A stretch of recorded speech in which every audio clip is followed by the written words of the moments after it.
শুভশ্রী গাঙ্গুলিকে নিয়ে বিপুল পরিমাণে ট্রোল হচ্ছে ওই যে মেসির ছবিটা একসাথে তোলার জন্য। এটা অনেকেই তোমরা জেনে গেছো এবং মেসির সাথে শুভশ্রী গাঙ্গুলির ছবি তোমরা দেখেছো। তো সেগুলোকে এক সাইডে রেখে আমি যদি শুভশ্রী গাঙ্গুলির অভিনয় প্রসঙ্গে ফিরি, তার আপকামিং একটি সিনেমা আসছে লৌহ গৌরাঙ্গের নাম রে। এই সিনেমাটার তার চরিত্র নটি বিনোদিনী। তবে আফটার অল শুভশ্রী গাঙ্গুলি মানে একজন ভালো অভিনেত্রী, সে চেষ্টা করছে নিজেকে পরিণত অভিনয়ের দিকে নিয়ে যাওয়ার। এটা আমি আগেও ভিডিওতে বারবার বলেছি। আফটার অল যাই হয়ে থাক না কেন, শুভশ্রী গাঙ্গুলি একজন ভালো অভিনেত্রী বলা চলে, এটা নিয়ে কোনো সন্দেহ নেই। সে একটা ভালো অ্যাক্ট্রেস। তো আজকে এই যে লৌহ গৌরাঙ্গের নাম ট্রেলারটা রিলিজ হয়ে গেছে, তো সেটা নিয়ে আমরা আজকে মানে রিভিউ করব। এই যে ট্রেলারটা দেখলাম, দেখো সৃজিত মুখোপাধ্যায় মানে চলতি বছরের মানে দোলেই মানে স্বীকার করে দিয়েছিলেন যে লৌহ গৌরাঙ্গের নাম রে ছবি আসতে চলেছে, এরকম একটা অ্যানাউন্সমেন্ট তিনি দিয়েছিলেন। এবার তিনি সে চৈতন্যদেবের সমকালীন মানে সেই সময় একটা দেখাবেন বলেছিলেন। তাতে গৌরাঙ্গ থাকবে, গিরিশ ঘোষের থাকবে সময়কাল একটা। তো সৃজিত মুখোপাধ্যায় যখনই কোনো জাতিস্বরে তোমরা দেখেছো, যখনই কোনো একটা সিনেমা বানান উনি, সেই সিনেমাটাকে তিনি যদি মানে বহু বছর আগের ঘটনা যদি সময়টা যদি দেখান, তারপরে একটা বাস্তবের কিছু মিশেল থাকে।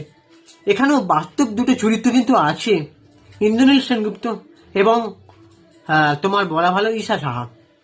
তারা দুজন সিনেমার নির্দেশকের ভূমিকায় অভিনয় করেছেন, মানে সিনেমা জগতের সঙ্গে তারা যুক্ত, যেখানে পরতে পরতে তাদের কিছু ঝলক এই ট্রেলারে দেখা গিয়েছে তাদের। এবারে এই ট্রেলারে পরতে পরতে শ্রী চৈতন্যের অন্তর্ধান রহস্য ঘনীভূত। তোমরা ভালো করে জানো শ্রী চৈতন্যদেব একসময় অন্তর্ধান হয়ে গিয়েছিলেন।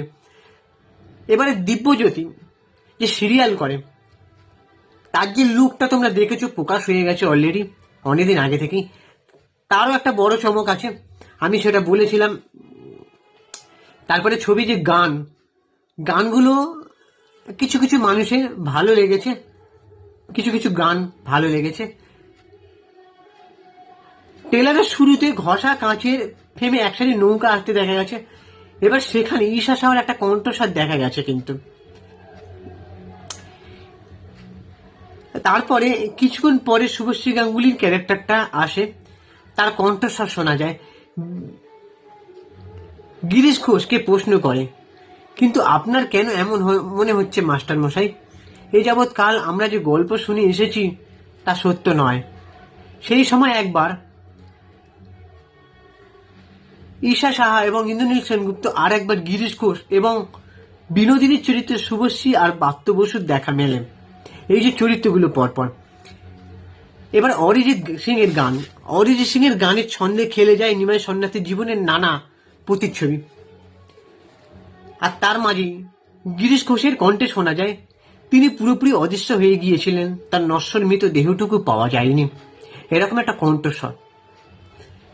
আবার বিনোদিনীকে বলতে শোনা যায়, এই জন্যই আমি মঞ্চে ফিরতে চাইনি মাস্টার মশাই। ম্যাজিক কি বারবার হয়?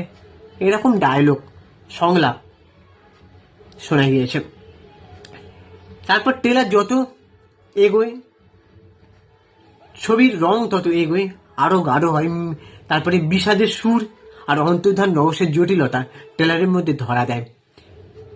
এবারে পর্দায় দেখা গেছে মানে ট্রেলারে নিত্যানন্দ গোসাই যিশু সেনগুপ্ত কে বলতে শোনা যাচ্ছে যে মিলছে না, জ্বরে ভেসে যদি যেত সে তবে চন্দ্রভাগার তটে সে ফিরতই।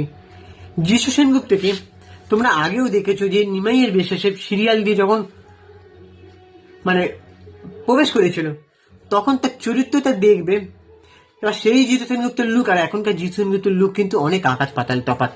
কিন্তু এখানেও তাকে যে চরিত্র দেখা গিয়েছে সেটা কিন্তু মানে যিশু সেনগুপ্ত যথেষ্ট মানে ফিট অ্যান্ড ফাইন তার যে কোনো চরিত্রে, এখানেও সে তার প্রমাণ করেছে।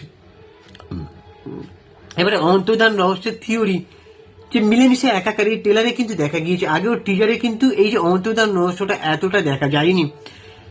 এবারে একটা সময় যে নটি বিনোদিনী গিরিশ ঘোষের থিয়েটার ত্যাগ করেছিলেন, সেটাও কিন্তু দেখা যাবে এই ছবিতে।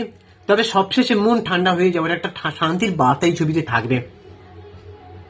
ট্রেলারটা আমার তো বেশ ভালো লেগেছে। সব মিলিয়ে যে লৌহ গৌরাঙ্গের নাম রে ট্রেলারে দারুণ চমক তো আছেই।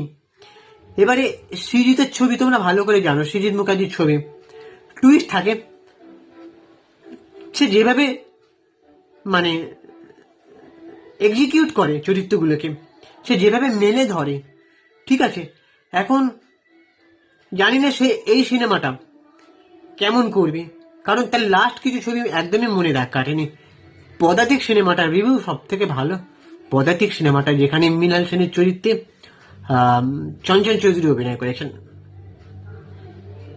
বাট কিছু কিছু সিনেমা তার লাস্টের দিকে মানে দর্শকরা নিরাশ হচ্ছে, বারবার খালি সৃজিত মুখার্জির কাছ থেকে বেশি কিছু এক্সপেক্ট করে ফেলছে, বাট ততবারই দর্শকরা নিরাশ হচ্ছে। এবার জানি না এই ছবিটা কতটা দর্শক মনে দাগ কাটতে পারবে। সৃজিত মুখার্জি কি পারবে সে আগের ছন্দে ফিরে আসতে, যেখানে তার ছবি মানে বিশাল বড় হিট, আর লোকের মুখে মুখে সৃজিত মুখার্জির ছবি নিয়ে একটা বড় নাম, যেটা সে 22শে শ্রাবণ, অটোগ্রাফ, জাতিস্বর, হেমলক সোসাইটির মাধ্যমে অর্জন করেছিল। লাস্ট সিনেমাগুলো সৃজিত মুখোপাধ্যায়ের পজিটিভ নেগেটিভ রিভিউ দুটোই আসছিল। এবার দেখা যাক এই সিনেমাটা 25শে ডিসেম্বর বড় পর্দায় মুক্তি পাবে। এই সিনেমাটা প্রজাপতি 2 এই ছবিটার সাথে মুক্তি পাবে। এবার দেখা যাক প্রজাপতি 2 না লৌহ গৌরাঙ্গের নাম রে কোন সিনেমাটা দর্শকরা মানে দর্শকদের বেশি মন জয় করতে পারে, কোন দুটো সিনেমা মানে কোন সিনেমাটা এই দুটো সিনেমার মধ্যে, সেটা অবশ্যই টক্কর চলবে সেয়ানে সেয়ানে। এবার দেখা যাক তোমাদের কি ওপিনিয়ন, তোমরা অবশ্যই জানাও। আর চ্যানেলটাকে অবশ্যই সাবস্ক্রাইব করে দাও আর বেল আইকনটা প্রেস করে দাও। আমি ইনস্টাগ্রামে রয়েছি চিঙ্কি বাবু 253, তোমরা ওখানে গিয়ে ফলো করে দাও। টাটা, দেখা হচ্ছে পরের ভিডিওতে।